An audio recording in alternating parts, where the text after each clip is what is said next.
paz do Senhor Jesus, meus irmãos. Eu sou o evangelista André Melo e está começando mais um Confradesp em Revista. Um conteúdo, como vocês sabem, gerado pela Convenção Fraternal das Assembleias de Deus no estado de São Paulo e um trabalho que está sob a direção geral do nosso pastor-presidente, pastor José Wellington Bezerra da Costa, e sob a coordenação do nosso vice-presidente, pastor José Wellington Costa Júnior, que também é presidente da nossa CGADB. Aproveito o momento para cumprimentar toda a diretoria da nossa convenção e também saudar toda a diretoria da nossa igreja, Assembleia de Deus, Ministério do Belém. E a você que está nos assistindo pelo canal da Confradesp no YouTube ou está sintonizado na rádio ADFM 88.7, que alegria ter a sua audiência. E a certeza que eu tenho no meu coração é que esta manhã de terça-feira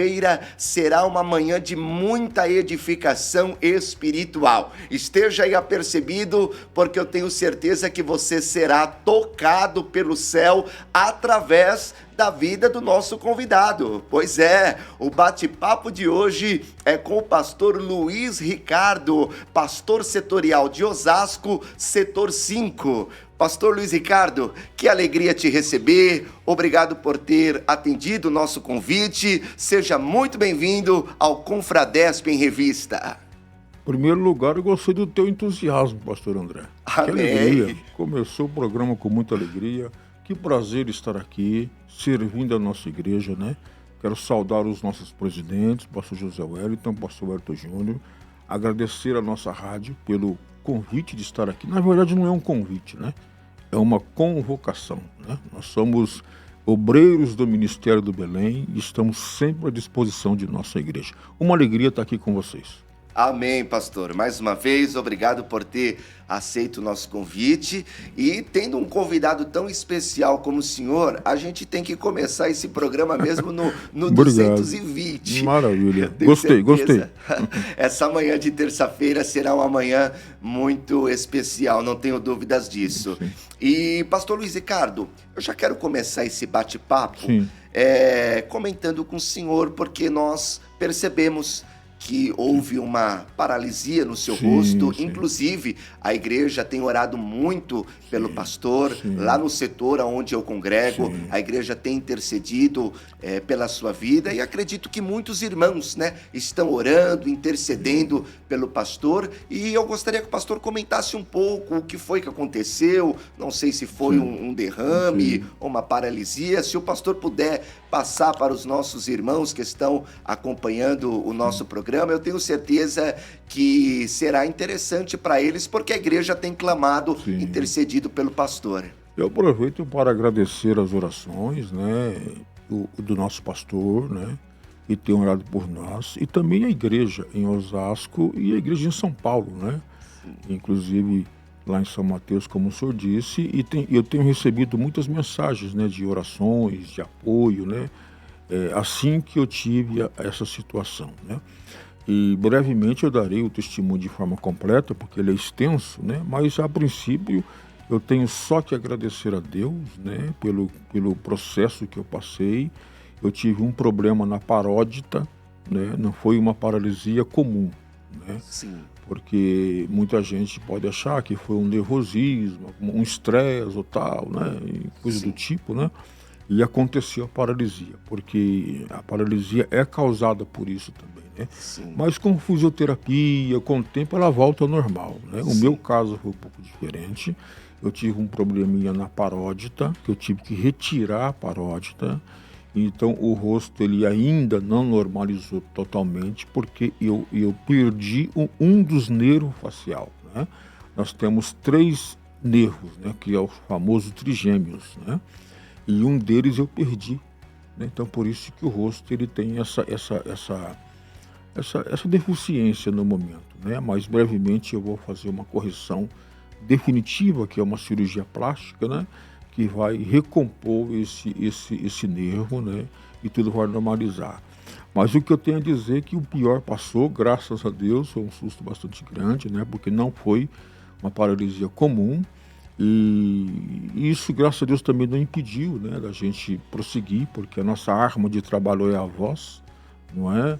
É claro que tem esse desconforto estético, digamos assim, né? Mas o apoio dos irmãos, o abraço, o carinho do nosso pastor, da igreja em Osasco, em especial, onde estamos, né? E de outros setores que passamos, e amigos que temos aqui em São Paulo, no interior, a minha família principalmente, né?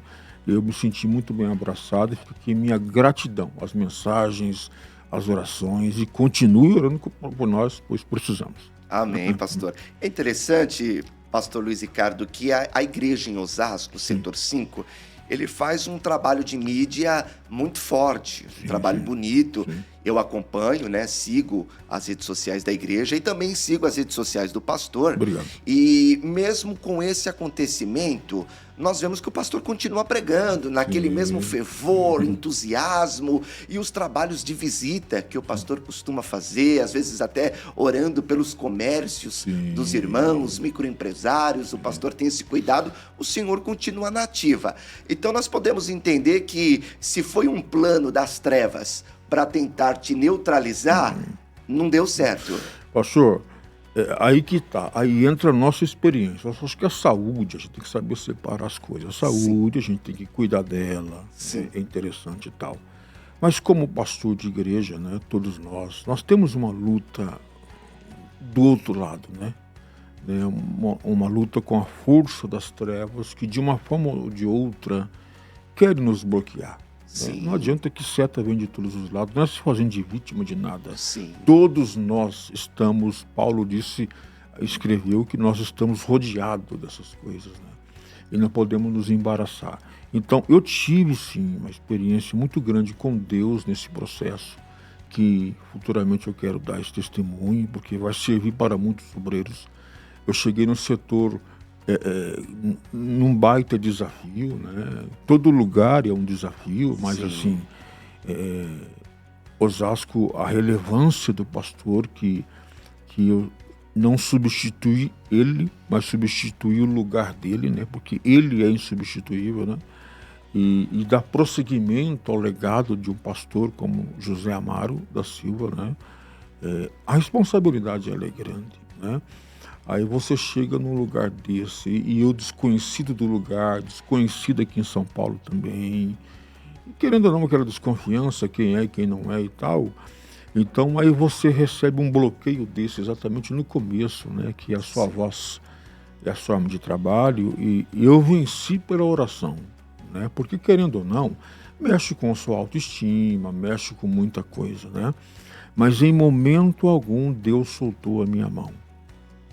Eu só tive, assim, digamos assim, um recesso no momento que eu fiz a cirurgia, mas ali, né, o meu co-pastor da época, o pastor Railson, me ajudou muito, né, em Osasco, a igreja no geral.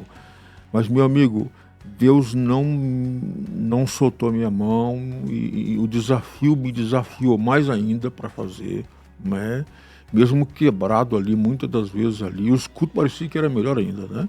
E eu fui para cima mesmo, como Davi foi para cima do gigante, não com a minha força, mas no nome dele, né, e de Jesus. E aí a gente foi vencendo. É uma história de superação também, das emoções, né, de tanta coisa, não é só fisicamente, né. Então Deus me ajudou a superar essas coisas através da sua bondade. Pastor, ouvindo aí um pouco do relato, né, desse processo que o pastor tem atravessado, eu não vou deixar nem para fazer o convite nos bastidores. Eu já vou fazer aqui no programa mesmo, com tantos irmãos que estão nos acompanhando, servindo de testemunha. Combinado. Quando chegar o momento do testemunho, o pastor vai retornar aqui, compartilhar conosco. Em nome de Jesus. Essa grande eu quero vitória. dar em detalhes, né? Dar em detalhes, né? De todo o processo que eu tive com Deus. Que eu tive. Foram muitas fases, né? Foram muitas etapas, né? E eu tenho certeza que vai servir para a edificação de muita gente. Pois é, pastor, porque quando nós olhamos para a Bíblia, nos debruçamos no estudo da palavra, a gente percebe que grandes homens, né, foram introduzidos em cenários tenebrosos, e ali eles viveram as maiores experiências da sua vida, né? Aí a gente fala o que Jó disse: te conhecia de ouvir falar. Olha aí, ó, meu Deus. Mas agora te vi aos meus olhos. Glória a Deus. Então eu nunca tive nenhum problema de saúde. E essa foi uma experiência amarga, um processo difícil, mas eu vou dizer uma coisa para você, feliz. Sim. Feliz por aquilo que Deus me permitiu viver, porque o meu ministério interno, comigo mesmo, não é crescer para mostrar nada para ninguém. Sim. É você crescer com Deus, Sim. é a sua experiência. Hoje eu prego com mais convicção. Glória a Deus. Prego com mais autoridade, eu sinto isso, né? Porque eu conheci um lado que eu não conhecia da ação de Deus. Só de pregar e de falar. Mas eu vivi dia a dia o cuidado de Deus. Deus é coisa extraordinária. Que bênção, pastor. Bom saber que Deus tem cuidado do pastor, Graças que Deus a tem Deus. te dado força. Sim. E que a obra continua. Continua, Senhor... todo vapor, graças a Deus. Continua na mesma intensidade. Não, melhor ainda. Pregando. Em nome de Jesus. E graças a Deus Eu por nasci isso. para pregar. Pois é. Pastor Luiz Ricardo, acredito que muitos irmãos que estão nos assistindo conhecem o senhor, talvez como pastor setorial de Franco da Rocha, Sim. outros, né, pastor setorial do setor de Diadema, outros, né, pelo setor que o pastor está pastoreando hoje, que é Osasco, mas o senhor tem uma história. Sim. E nós queremos conhecer um pouco dessa história. Claro. O pastor vem de um lar cristão, ou o pastor, enfim, conte um pouco da sua infância, da sua família. Sim. Pastor, eu tenho uma alegria de vir de um lar cristão, né? Sou muito feliz pela infância que tive, pela adolescência que tive, pela educação que tive, pelos pais que tenho, né? E a minha infância toda, ela foi na igreja, né? Como eu brinco, eu nasci na igreja. Nasci no hospital, né? Na verdade, né? Mas assim, a minha memória de infância é tudo igreja, pastor na minha casa, EBF de escola dominical, de criança, escola dominical, cultinho de infantil, que a gente chamava de cultinho infantil, né? Então eu tive esse privilégio, né, de ter a minha infância totalmente na igreja, meu lar cristão. Meu lar sempre foi harmonioso, sempre de paz, sempre Deus em primeiro lugar. Então eu tenho essa felicidade sim de nascer em um berço evangélico, né, como dizem. O senhor é aqui de São Paulo? Não, eu sou do interior da cidade de Birigui. Birigui. Eu nasci hoje, pastor Emanuel Júnior. Eu nasci na cidade de Birigui, né, uma cidade que fica a 500 e poucos quilômetros aqui da capital, né? Nasci ali naquela abençoada cidade. Sim. E em algum momento, pastor, na sua caminhada, a gente sabe que, inclusive o pastor prega em muitos congressos de jovens, adolescentes, eu acompanho pelas redes sociais, e a gente sabe que é uma fase difícil, né? De muitas propostas, muitos convites, onde o inferno se levanta mesmo para tentar aniquilar o projeto de Deus na vida do jovem. Sim. Como foi a sua adolescência, a sua juventude? Teve aquele momento de ser aquele crente Raimundo, né? Pé na igreja, pé no mundo? Tive. Eu já fui o famoso jovem chamado tribuloso, né? Eu fui disciplinado da igreja 5 vezes. 5 vezes. 5? O pastor... Meu Deus, olha que informação importantíssima, hein, que nós estamos colhendo aqui do pastor Luiz Ricardo. As 5 vezes que eu fui disciplinado por um querido pastor Luiz, sim, inclusive ele tem até parente em Osasco. Esse pastor me disciplinou as 5 vezes, sabe por quê? Por causa do tal do futebol. Isso. O nosso pecado era esse. Sim. Então, e teve uma das vezes que eu fui disciplinado porque eu estava jogando bola na calçada de casa, não foi nem no campo.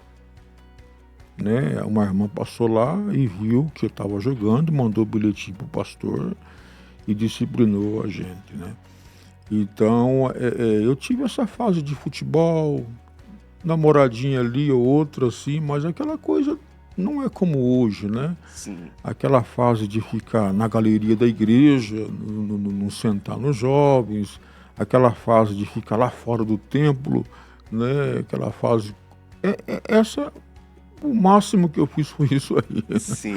Jogar bola e tal, mas tive aquele esfriamento, sim, de andar com companhias, não fora da igreja, sempre da igreja, mas aquela Sim. companhia que te leva para outras coisas, né? Tive um período assim, né? Não muito grande, mas a chama do pregador, de querer ser pregador, de querer ser algo no ministério, isso nunca distanciou, Sim. né? Eu fazia outra, eu jogava bola, mas chegava em casa e ouvia o Takayama pregar, por exemplo. Jogava bola, chegava em casa, colocava a fitinha do Napoleão Falcão e tal, e de outros da época, né? Então isso sempre me chamou a atenção. Eu nunca perdi meu foco, por mais que eu estava fazendo uma outra coisa, mas o púlpito sempre me chamava a atenção. E qual foi o momento, pastor, que a chama ela queimou no peito? O pastor entendeu que Deus tinha um projeto na sua vida, que tinha um ministério para confiar em suas Olha, mãos? nos anos 90, a nossa igreja realizou muitos congressos grandes lá, de jovens, né? E os pregadores da época iam lá, né? Então, assim, toda vez que eu via eles falando no púlpito da igreja, aquilo mexia muito comigo, né? Quando eu via aquela ministração, quando eu via a igreja recebendo a palavra, aquilo ali me impactava, né? E quando eu tive a alegria de vir ao Belém pela primeira vez, né? Então, só de você sair do interior e vir para a capital, uma criança de 11 anos, Sim, já é uma coisa, né? sim, Aquela marginal, aquele monte de carro e tal, aquilo ali já te chama, nossa, mas que lugar grande. E quando eu cheguei ao Belém, nosso Belém antigo, né? Quando eu me deparei, eu já disse outras vezes, quando eu me deparei com aquele púlpito da igreja nosso, que tinha um cercadinho, que era tudo sim, vermelho, né? me lembro. Aquelas duas galerias, meu amigo, quando eu vi aquilo, eu falei, meu Deus, o que é isso? Eu quero isso para mim, entendeu? Então, quando eu entrei no Belém pela primeira vez, inclusive eu participei do primeiro Ceifeiros em Chamas, que foi em 90, 91. Né? Quando eu vi o pastor Bícigo pregar, Gesiel Gomes e outros, quando eu vi o pastor Zé Huerta pela primeira vez, sabe? Então, eu tenho essas impressões na minha mente, Sim, até hoje. Toda vez que, ainda isso eu sempre relembro isso aí, né? sim. Principalmente quando eu vou no Belém Antigo, né? Então, essas coisas que eu fui vendo na minha infância, isso foi me impactando, né?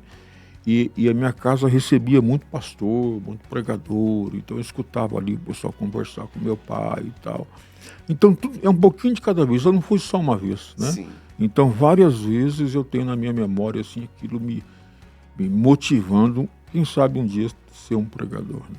E com quantos anos, pastor, o senhor foi batizado com o Espírito Santo? Eu fui batizado com o Espírito Santo aproximadamente com uns 9 anos de idade, né? Num Uma cu- criança. uma criança, no culto infantil, né? No Sim, culto infantil, porque a igreja tinha o culto na cidade de Birigui, onde é a sede hoje do pastor Júnior. Do lado tem uma igreja que foi a primeira igreja, mas antes daquela tinha uma menor ainda, né? Então nessa igreja tinha um quartinho no fundo lá, onde as crianças tinham culto. Aí um desses cultos, e eu ouvia sempre um irmão falar língua estranha lá, que eu achava muito bonito aquilo, me contagiava. E eu orando, eu quero, eu quero, eu quero, eu quero. E eu fui batizado com o Espírito Santo, né? E depois tem aquele processo que você perde, né? Aí, depois de um tempo, eu perdi, por causa, né, que me afastei um pouco da oração e tal.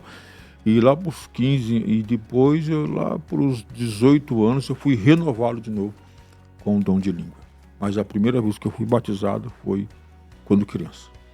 pastor, e conta para nós como que foi o encontro com a irmã Rosângela.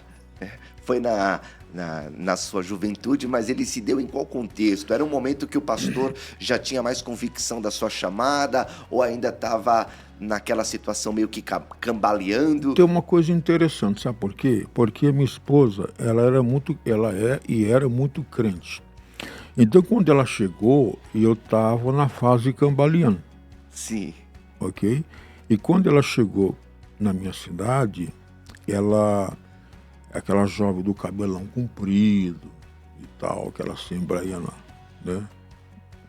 Que você via assim, uma moça de oração e tal. Então, eu nem cheguei perto, né? Até porque não era o meu perfil, né? Porque eu era o jovem lá do fundo, né? Ela, uma moça dedicada, já chegou, assumiu a mocidade da igreja como regente dos jovens, né? Então, como que eu ia namorar uma moça crente dessa aqui, e eu lá fazendo parte da ala dos tribulusos, né? Como a gente falava. Então, a Rosângela, a pressão que eu vi foi essa. E sabe o que aconteceu? Eu estava de novo jogando bola no quintal de casa, né? Minha casa era grande, tinha um quintal lá no fundo, e eu jogando bola ali. E a Rosângela conheceu a minha mãe, ela foi na minha casa, e no final, a minha mãe, muito de oração sempre, falou assim: eu quero que você ore por meu filho. Pediu para a Rosângela orar. Aí mandou me chamar. Eu estava lá no futebol, vem aqui e tal. Aí eu fui lá, já todo meio que receioso.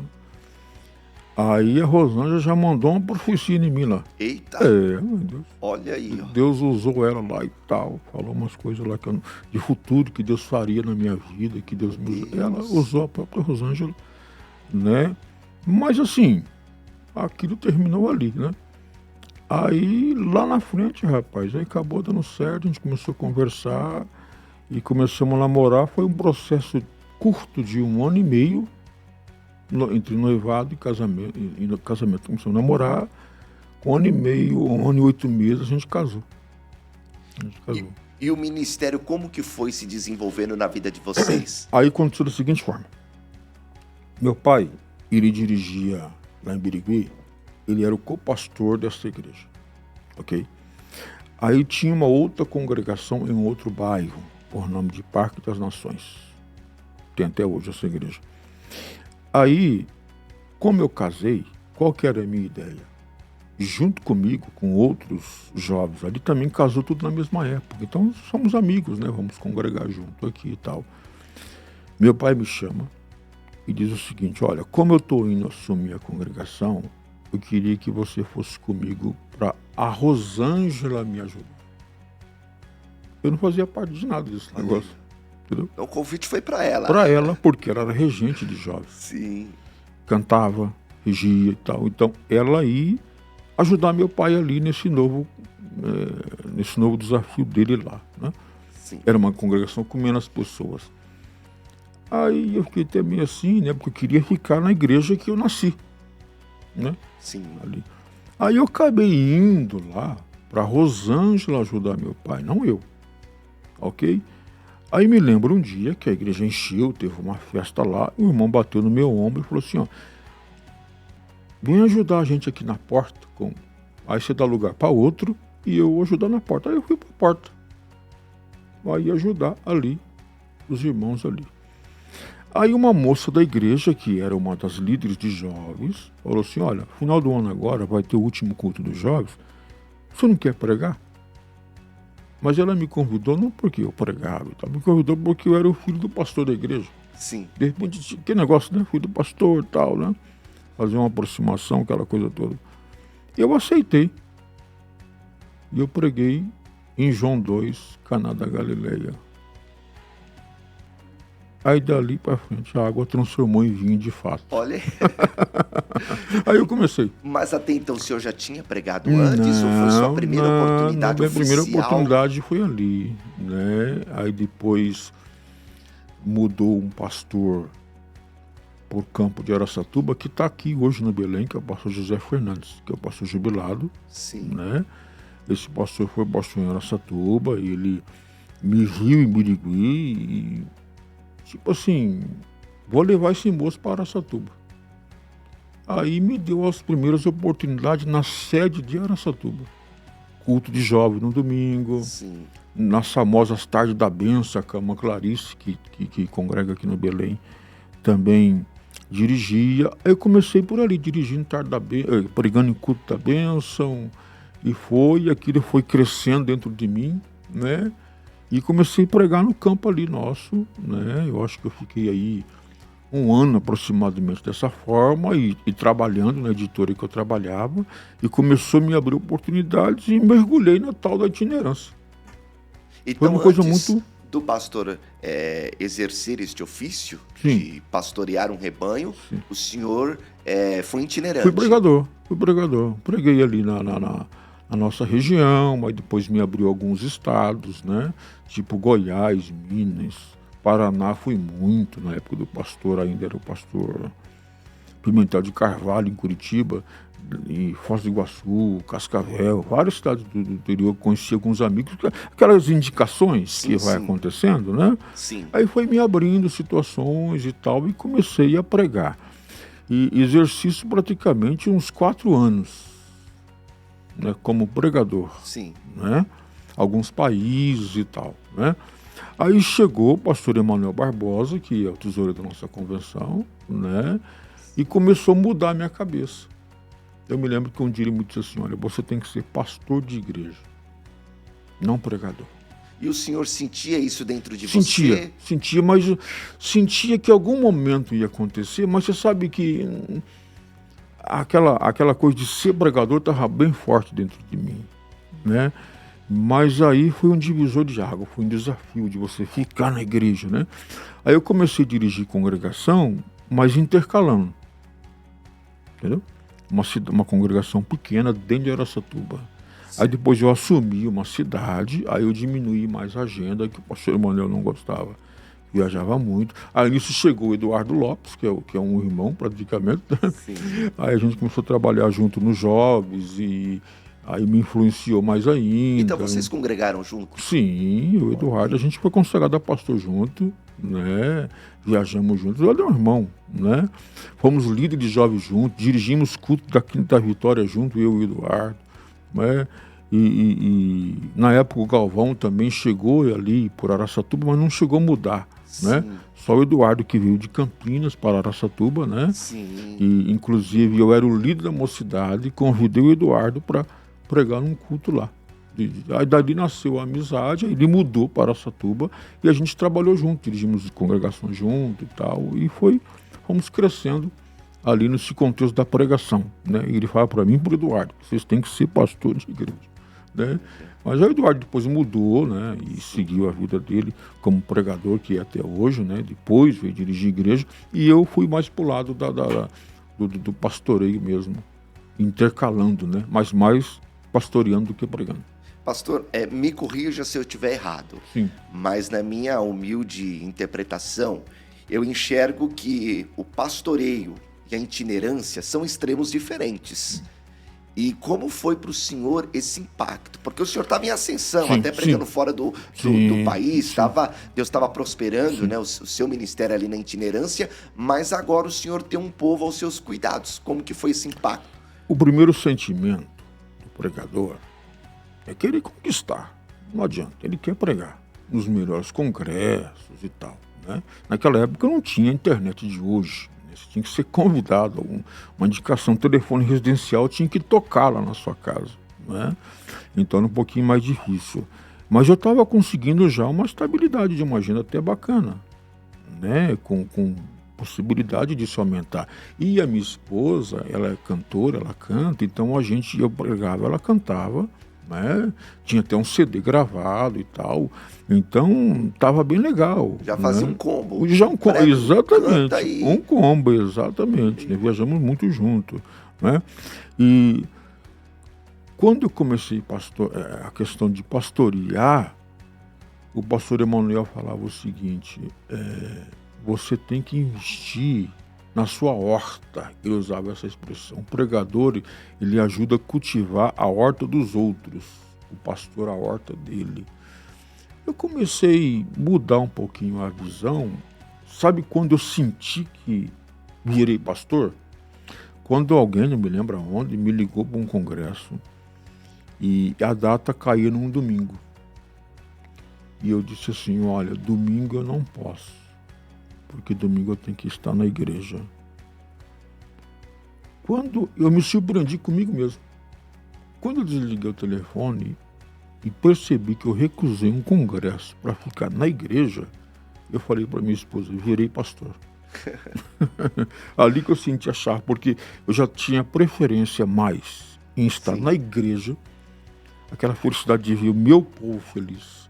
Foi daí que eu tive a prática de quase todo domingo pregar, aquela vida do pregador, para motivar a igreja, para incentivar a igreja. Então, Eu sentia que eu tinha mais prazer em estar na igreja do que pregar fora. Embora que eu acho que o pregador que vira pastor, que tem a via pastoral, eu acho isso muito importante. A gente tem vários aqui no ministério, né, que são pregadores e pastor. Então, eu acho que ele tem uma arma a mais e a itinerância me ajudou muito, porque nessas minhas andanças que eu tive, eu peguei muitos conselhos com pastores bons, eu via como eles faziam, e isso me ajudou a eu estar no lugar e não ter uma visão só daquele lugar, né? Então eu estava pastoreando, mas eu sabia também o que acontecia fora da minha região, em outro estado, em outro país, né? Então eu acho que o itinerante ele acaba trazendo essa bagagem, Sim. né? E se ele tiver a veia pastoral também, né?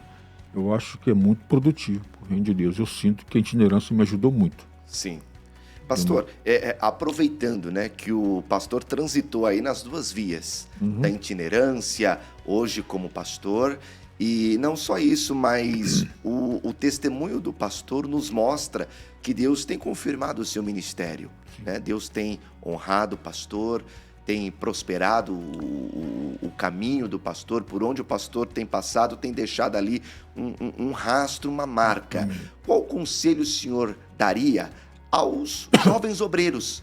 Nós temos aí uma safra de pregador que Deus está levantando para que eles não cometam nenhum tropeço no meio da caminhada, mas que daqui uns 30, 40 anos eles possam olhar para trás na história deles e ver que foi uma história bem-sucedida. Olha, eu acho que a receita, não existe um passo de mágica, né? Mas a receita, ela é grande, né? Mas eu acho que os principais pontos é você ser fiel a Deus, em primeiro lugar, né? Ter uma vida de oração, dedicação à palavra, né? E saber em quem você se espelha. Eu acho que estar debaixo da sua liderança, você ser fiel à sua liderança, ao ministério, né, que confiou em você. Eu acho que quem é pregador e que essa nova geração muito boa, que amanhã quer ser pastor de igreja, eu acho que ele tem que deixar esses vícios, alguns vícios de lado e ter uma característica mais ministerial, né? Um ministério mais maduro, né? E para isso ele está perto de pessoas que o influenciam de forma positiva, né? Porque hoje a gente tem uma influência muito grande de rede social, né? Sim, Que às vezes não é o perfil do nosso ministério, né? Eu acho que a gente tem que manter a nossa identidade, né? O Belém, ele nos dá uma marca muito excelente. Então eu acho que a nova geração tem que se espelhar no seu pastor, né? No seu pastor. Eu tento passar isso para as pessoas que estão perto de mim, para os obreiros, para os novos que estão perto de mim, dar esse acesso a eles. Porque às vezes o pastor ele é meio que difícil o acesso dele, principalmente os mais novos, né? Só chega perto dele os pastores mais velhos, e assim, eu acho que isso não é interessante. Eu acho que o pastor tem que ser aberto, eu acho que, principalmente o mais jovem, né? Ele precisa de estar perto do seu pastor. Então, você que está perto do seu pastor, valorize isso. Você que está distante, se aproxime disso. Nós vemos na nossa maior referência, que é os nossos presidentes, não tem dificuldade de ter acesso aos nossos pastores, né? Eles são pessoas acessíveis, sim, né? muito. Fácil, né? Eu acho que o exemplo está aí, né? Então, lá no setor, a gente tem que dar essa abertura, né? Para que a gente possa trazê-los e corrigi-los, né? Orientá-los, né? Eu acho que o que precisa muito hoje é orientação, porque a gente não pode perder essa safra. A gente não pode Sim, perder. E outra coisa, na minha época, o desejo era maior. O desejo era maior. Se você tinha 50 jovens na igreja, homens, 40 queria ser pastor, né? 40 queria ser pregador. Hoje, se você fizer esse levantamento, não está errado a pessoa querer ser um empresário, ser um advogado, ser isso, ter essa vida secular, está tudo certo, concordo. Só que são poucos hoje que desejam, infelizmente. Então, eu acho que temos que fazer igual Paulo fez, né? Despertar o dom neles, A gente precisa, porque o futuro da igreja vai estar onde? Né? Então nós temos que influenciar, apoiar, abraçar, mentoreá-los, né? Trazer para a palavra, para a oração, né? Trazer para a identidade ministerial, para a gente manter uma geração saudável. Agora, pastor, voltando lá na primeira congregação que o senhor dirigiu, né? E aproveitando que estamos falando de jovens obreiros. Sim. O senhor também era muito novo. O senhor tinha quantos anos quando dirigiu a primeira congregação? 26 anos de idade. 26 anos. A congregação da Marcílio Dias. Olha, o senhor muito novo, a irmã Rosângela também muito Rosângela nova e já com uma grande responsabilidade, um casal. Com certeza. E outra, eu peguei a primeira igreja dividida. Né? Meu Deus, então o desafio era maior. Então ela tinha sofrido uma divisão. A divisão dessa igreja foi aberta uma outra igreja bem de frente praticamente. Né? Levou todo mundo, ficou 15 pessoas. Meu Deus. Então eu assumi essa igreja sem som, sem nada, levou tudo com 15 pessoas. Com 3 meses, com 4 meses, a outra fechou. E o senhor sentiu alguma dificuldade pela sua idade, de repente algum preconceito dos mais anciãos, dos mais antigos? Tive. Da congregação, não. Da primeira, né? Porque tinha pouca gente. Mas no ministério, ali em Araçatuba, no processo natural, o que foi muito relevante foi a postura do meu pastor, do presidente, no caso, o pastor Emanuel Barbosa. Ele apostou em mim, no caso, né? Sim. Ele me ajudou, porque é o seguinte, quando eu fui para essa primeira congregação, mesmo que dividida, mas era uma igreja conceituada, uma igreja boa. Ah, mas é moleque, é menino, começando agora. Aí você é pregador, meu amigo? É só pregador, é só fogo de palha, né? E passei por esse processo. E quando eu cheguei na segunda congregação, fui com 30 anos. Então, só que era uma igreja velha, uma igreja mais antiga. Era uma cidade, Sim. Era uma igreja que tinha vários obreiros, inclusive fizeram abaixo-assinado para não me receber lá. Meu Deus! Por quê? Por causa da idade. Sim. Mas vamos receber um menino aqui de 30 anos, né?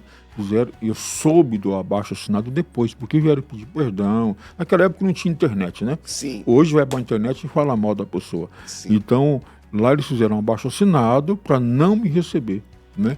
Mas como o pastor presidente tinha muita credibilidade, ele me colocou lá. Sim. Né? Ele apostou em mim, né? Só que aí, com 3 meses, a igreja se apaixonou e eles vieram pedir perdão e eu fiquei 11 anos nessa igreja. Pastor, e o segredo diante de uma rejeição? O senhor chegou a se posicionar de alguma forma para dar uma resposta? Quais foram as atitudes do pastor? Hoje, claro que eu tenho mais maturidade, né?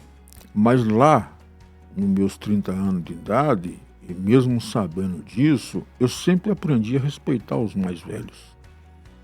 Isso vem de berço. Respeitar as pessoas não é porque eu sou pastor, porque eu sou crente. Eu respeito as pessoas porque eu fui bem educado, né? Então, eu acho que você respeitando as pessoas vão te entendendo. Então, eu tinha ali no púlpito da igreja muito obreiro antigo. Sim. Né, para a época, no caso. Né? E eu, menino de tudo. E outra coisa, eu não tinha experiência de igrejas grandes, então, tipo assim, esse pastor vem de uma igrejinha pequena. Teve isso também, porque os pastores que iam para essa igreja vinham de igrejas grandes, que eu também conhecia, não é? Mas eu era novo, eu nunca tinha dirigido uma cidade grande, uma igreja grande. Eu vim de uma pequena, né? Então eu não tinha aquele currículo de pastor experiente, maduro, a esposa do coquinho de cabeça branca, né? Minha esposa era novinha, né? Então 2 meninos.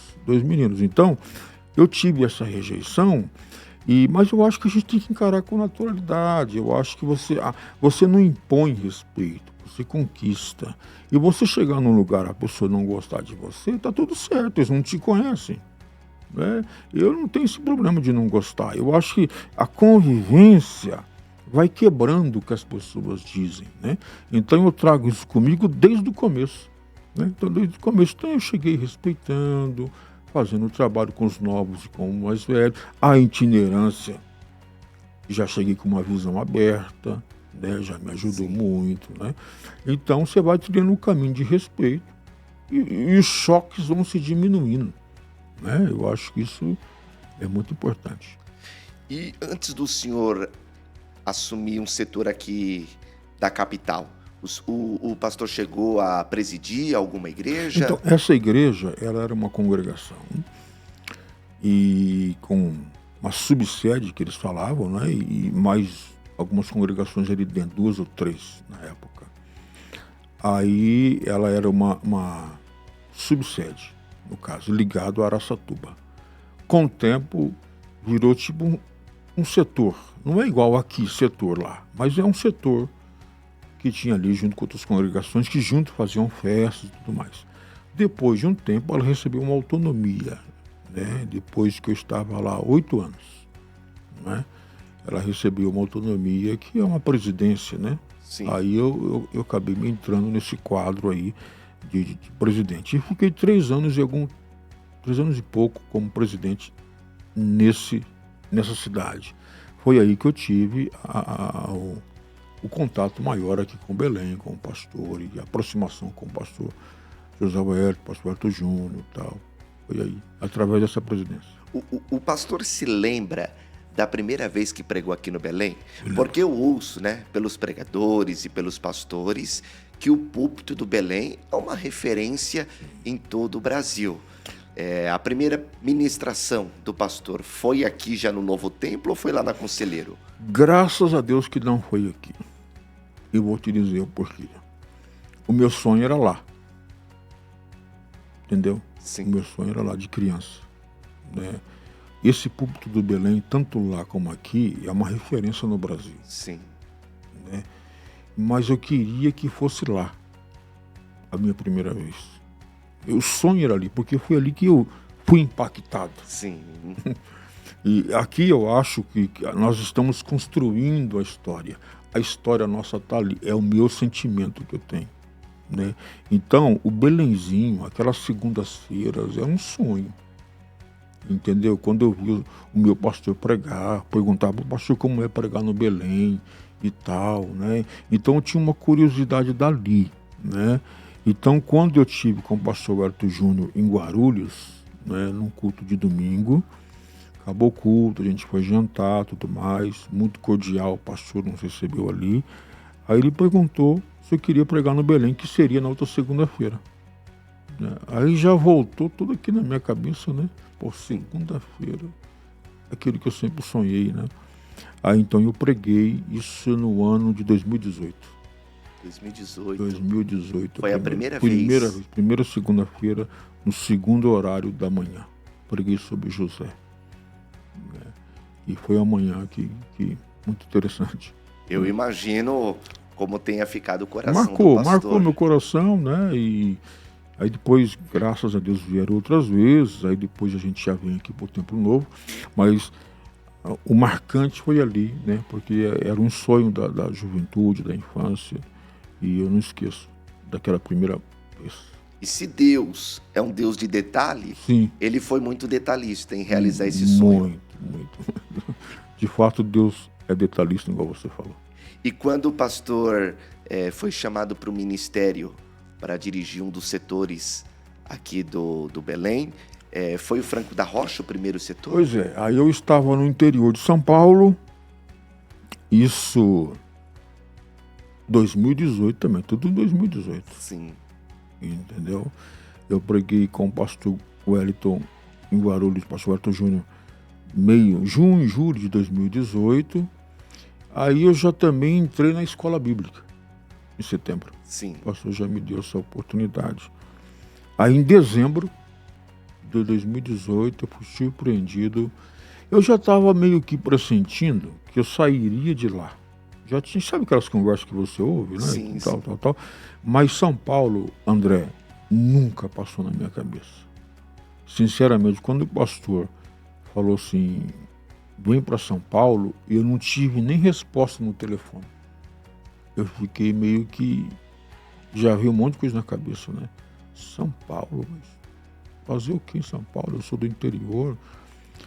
Os meus meninos um pouco menor ainda, aquela preocupação de vir para né? Embora eu goste de lugar grande, mas morar, nunca mudei dali da minha região, né? Então a surpresa veio em dezembro de 2018. Em janeiro de 2019 eu mudei para Caieiras, ali morei em Caieiras e pastoreei o setor de Franco da Rocha, que foi muito bom, inclusive. O pastor comentando dessa sua saída do interior, agora vindo para mais próximo aqui da capital,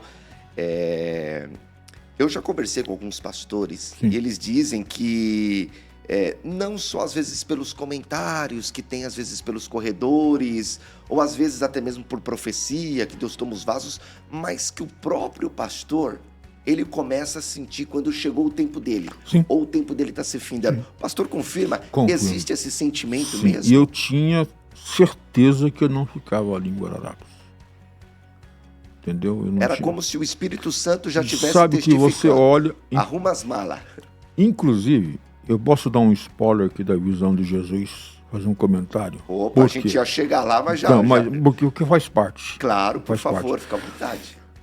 No ano de 2018, junho e julho de 2018, eu comecei a estudar os evangelhos, novamente. Aí Deus me deu um sentimento, visão de Jesus. Só que eu não usava o nome sério. E eu comentei com uma pessoa lá da minha cidade, falei assim para essa pessoa: rapaz, Deus me deu um negócio chamado visão de Jesus. Só que não é para essa cidade. Forte, hein? Eu sinto que é para um lugar assim muito grande. Olha. Desse jeito. Sim. Grande, cara, assim, sei lá, onde tem trem, metrô, coisa grande. Aí ele até me disse o seguinte: não, pastor, nós vamos ganhar a cidade para Jesus. Aqui, esse tema não é para esse lugar aqui. É um lugar que vai atrair muita gente e precisa de ser num lugar grande. Meu amigo, uma coisa impressionante. Foi numa manhã de quarta-feira eu disse isso aí. Eu creio. Mas assim, não tinha noção. Você sabe que você falar assim, sim, entende? Aí quando chegou o Franco da Rocha, eu comecei por ali essa série. Meu amigo, foi uma coisa assim impressionante, entende? Então eu já sentia que ia sair. Então já tinha até... Só que eu não usava o nome sério ainda, na época, né? Então eu já tinha até o estudo para o lugar que eu não sabia para onde era. Então eu sabia, eu já tinha sim esse sentimento. Acho que Deus vai falando, sim, né? Deus usa o profeta, usa alguém, mas Deus fala com você também, né? Você percebe, né? A nossa vida, ela é guiada pelo Espírito Santo, né? O trabalhar de Deus, pastor, é algo extraordinário. Para não te confundir, então Deus vai te dando sinais. Sim. Entendeu? A nossa vida é assim. Então Deus vai te dando sinais. Você percebe uma coisa ali e tudo mais, né? Eu olhava para o lugar, não era pelo tamanho, não era disso, mas sentia que acabou. Não dava mais, chegou. E o pastor ficou quanto tempo lá em Franco da Rocha? Eu fiquei em 2019, né? Deus nos abençoou com a série, inclusive, reforma da igreja e tal.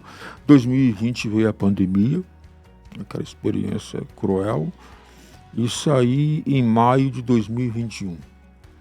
Então são 2 anos e 5 meses. E como que foi a notícia de que o pastor iria assumir o setor de Diadema? Então, eu não conhecia.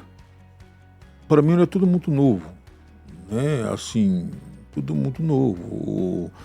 Eu estava recém-chegado ali, né? Estava me adaptando com a igreja, foi uma adaptação muito boa, de interior para a capital, né? Foi muito bom esse momento ali para mim entender onde eu estava. Aí vindo para Diadema, quer dizer, já é um setor maior, né? Mas também não conhecia, não sabia a dimensão, não entendia, né? Porque 2019 eu fiquei muito atuante ali no setor onde eu estava, e 2020 fechou tudo, então não tive muito relacionamento. Então eu conhecia muito pouco, sim, né? E aí surgiu a jubilação do pastor Edson, né? E aí o pastor nos convidou para esse setor, aí foi um outro desafio, aonde ampliou mais ainda a visão de Jesus, né? Porque um setor mais conhecido, né? Com mais visibilidade e tudo mais, né? Então foi uma outra experiência gigante também, inclusive dentro da série Visão de Jesus. Diadema, se estiver assistindo, né, o pessoal sabe, né? Não precisa de falar, muita gente acompanhou. E foi muito marcante também o período que eu tive ali no setor 28. E ali no setor de Diadema, foi quando eu conheci o pastor, Olha né? Tinha visto já o seu rosto ali em Franco da Rocha, mas nunca tinha acompanhado os Sim. trabalhos ali. Em Diadema, os cultos me permitia, porque eu não tinha culto lá no meu setor, então eu acompanhava Olha de que legal. forma remota, virtual. E essa série Visão de Jesus, ela não teve fim. Não teve. Ela começou e não teve fim. Não teve. Pastor, por muitas das vezes, ouvindo o pastor pregar, o senhor fazia a leitura do texto e eu perguntava aqui que ele vai tirar daí. Porque às vezes você pregar sobre um milagre de Jesus, você consegue, né? Extrair muita coisa boa, mas às vezes existem ali alguns versículos que você olha e fala, não, eu vou pular porque esse aqui não dá para montar uma pregação de 50 minutos, 1 hora. Pastor, qual que é o segredo de receber essas revelações do coração de Deus? Meu amigo, aí você já deu a senha, coração de Deus. Você sabe por quê, André? Não é fazendo aqui nenhuma uma falsa humildade. Eu acho que todo mundo tem que reconhecer quem ele é. E eu não sou um pastor muito profundo teologicamente, entendeu? Como mestre, doutor, como nós temos vários aqui, né? Eu reconheço, eu tenho uma limitação nisso aí. Eu sou uma pessoa que tem minha formação, estudo, pesquiso, tento me aprofundar. Mas a minha linguagem ela é muito simples. É exatamente a visão de Jesus. Se você for ver, ela não é uma coisa assim teologicamente profunda. Estou falando de profundidade teológica. Não, mas ela é simples. Mas eu não sei te dizer, porque não é minha. Como que ela consegue atingir o coração das pessoas, de gente, digamos assim, de alto nível. Mas fica impressionado com uma coisa simples. Então eu sempre digo, é porque a visão não é minha. A visão é de Jesus. Então, ela é muito pedagógica, ela é muito do dia a dia. Então, são coisas assim, meu amigo, é uma experiência. Claro que tem a minha parte de pesquisar aqui, pesquisar ali, faço isso, entende? Mas é umas coisas tão simples ali, que até eu fico, mas isso aqui vai causar efeito, né? Aí você vê que não é você, é a palavra. Você entende? Então, inclusive esse período que eu parei de falar da visão de Jesus, tem gente que já até me mandou mensagem brava. Gente de vários lugares. Sim. Não tem um lugar que eu vá em São Paulo, algum setor, que alguém não diz, alguns me chamam até de visão de Jesus. Pastor, e a série? Pastor, e a série, visão, tal. Então, é uma coisa que Deus deu e devagarzinho contagiou muita gente, né? Mas ela tem muita coisa ainda para oferecer. Sim. Tem muita coisa para acontecer através dessa visão, né? Então, Diadema viveu isso aí e eu fico feliz de ter repartido isso com os irmãos lá, Franco da Rocha. Para você ter uma ideia, eu recebi uma vez lá no meu gabinete lá em Franco da Rocha, uma equipe de advogados, 4, 5 pessoas que montou um escritório na cidade e assistiu a visão de Jesus. Foram na igreja, me convidaram para ir no escritório. Quando eles sentaram comigo, sabe o que eles perguntaram? Pastor, a gente quer uma explicação desse negócio da visão de Jesus. Mudou a vida deles. Não era nem da igreja. Então, são muitos testemunhos assim. Teve gente que colocou o nome da empresa de visão. Você entende? Sim. Tem coisas assim que não dá para você dimensionar. Eu tenho certeza que tem muita gente que está assistindo e que pode testemunhar aí nos comentários e saber do que eu estou dizendo. Então, uma coisa assim que não teve nenhuma manipulação minha. Não é? É uma coisa que Deus deu certo. Né? Aí eu resumo dizendo, por que deu certo? Porque a visão não é minha. A visão é de Jesus. Glória a Então, Deus. se você ver a forma que Jesus tratava as pessoas, a forma que tratava, é muito interessante. Eu acho que Jesus é o maior exemplo, né, de tudo. Com E é certeza. gostoso falar de Jesus. Pastor, a gente pode esperar que vai ter continuidade essa série?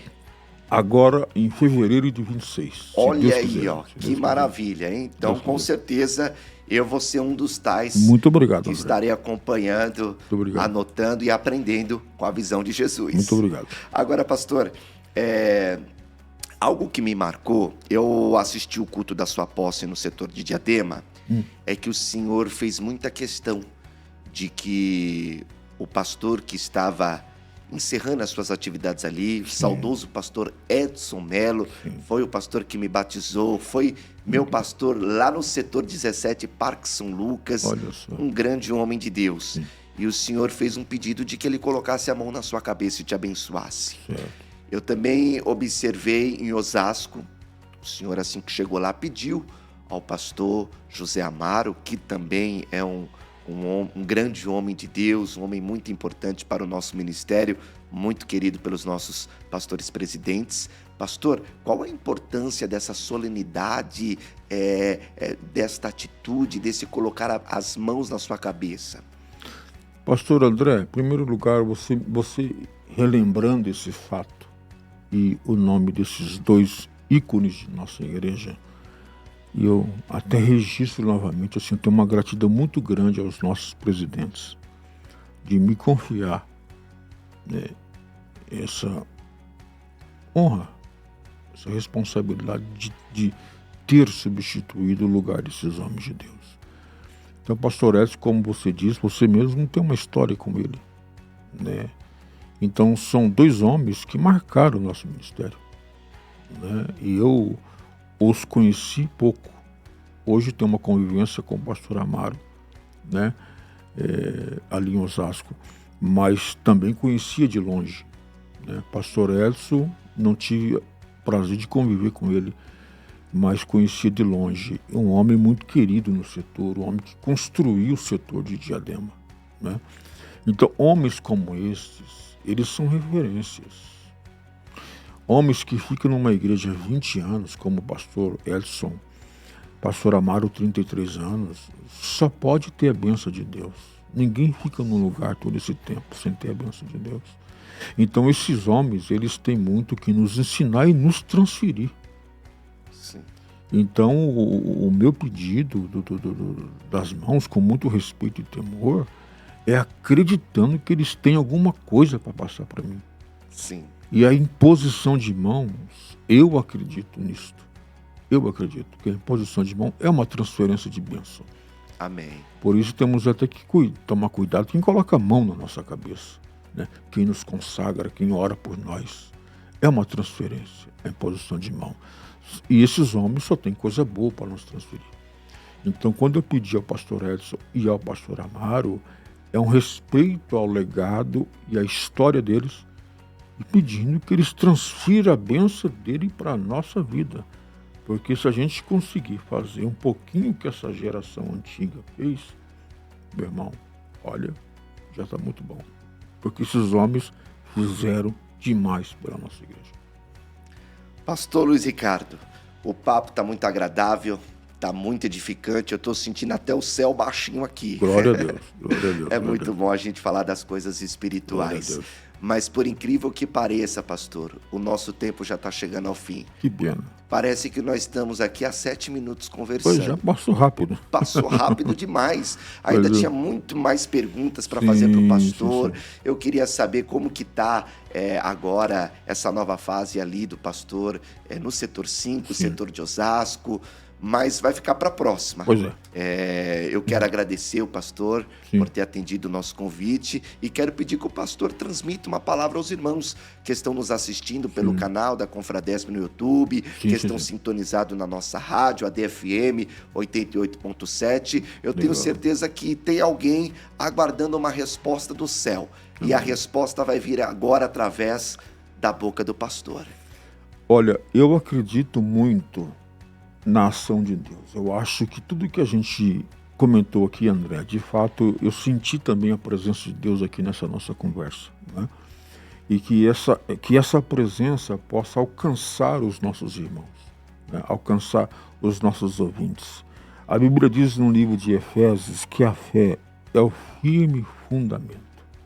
E eu fico apenas nessa parte do versículo. O que nos sustenta não é uma fé vulnerável, não é uma fé fraca, não é uma fé passageira, mas é uma fé que permanece. É uma fé firme. É uma fé que nos sustenta. O que nos mantém de pé é a nossa fé. Então, não sei que momento que você está vivendo a sua vida ministerial. Acredito que muitos pastores assistem, né, a Confradesp. E eu não sei que momento que você está vivendo a sua vida. O que eu quero deixar para você como resposta de Deus: mantenha sua fé em Deus. Afirme a sua fé neste Deus poderoso, nesse Deus onipotente, porque Ele é o controlador da história. Ele é aquele que direciona as nossas vidas. E Deus é um Deus que não erra. É um Deus que faz tudo ao seu tempo. É um Deus que não só tem o controle, Ele é o próprio controle de toda a história, como eu sempre digo. Então, que Deus edifique a sua fé, que Deus cure a sua enfermidade, que Deus alcance a sua saúde espiritual, a sua saúde emocional, que Deus ative o dom que há em ti, você que está começando agora. Não desanime, mantenha sua fé em Deus e você vai alcançar com certeza a plenitude do chamado de Deus em sua vida. Que Deus te fortaleça, que Deus te revigore e que Deus resplandeça sobre ti o seu rosto e te dê muita paz. Em nome de Jesus. Pois é, meus irmãos, bate-papo de hoje com o pastor Luiz Ricardo. Mais uma vez, pastor, muito obrigado. Nós sabemos que o pastor tem uma agenda muito requisitada e o pastor ter reservado esse momento para nos atender nos fez sentir muito honrado. Que Deus continue te abençoando, prosperando o seu ministério e sempre que desejar, pastor, as portas estão abertas para te recepcionar. Pastor André, alegria nossa. A nossa agenda é a agenda do Belém. Amém. Entendeu? O Belém precisou e estou à disposição. Eu agradeço a sua cordialidade, a sua forma de conduzir o programa. Além de ser um bom comunicador, eu também vejo Deus na sua vida, tá bom? Que Deus abençoe o seu ministério, que Deus abençoe a sua vida e todo mundo, todos os que estão aqui nos bastidores, né? Fotos e stories e assim por diante, né? Eu sei que é uma equipe. A nossa rádio, ela está muito excelente, a programação. Parabéns ao nosso presidente, ao nosso vice-presidente e todos que fazem parte desse bonito projeto. Conte conosco no que precisar. Eu quero só lhe pedir uma coisa: nós vamos ter um evento muito impactante no mês de janeiro e, se puder, eu quero voltar aqui para falar desse evento, convidar Osasco todo para estar conosco. Com certeza, vai voltar, as portas estão abertas. Muito obrigado. Viu? É isso aí, meus irmãos, estamos chegando ao fim. Nosso bate-papo de hoje foi muito agradável, como vocês puderam observar. E eu só tenho que agradecer a audiência de todos vocês que estão nos acompanhando pelo canal da Confradesp no YouTube ou estão sintonizados na rádio ADFM 88.7. Que Deus continue abençoando a sua vida poderosamente. E o desejo do meu coração é que essa terça-feira, essa manhã de terça-feira, seja impactante e que o seu dia, a sua semana, o seu mês e os seus anos sejam todos pautados na visão de Jesus. Deus abençoe!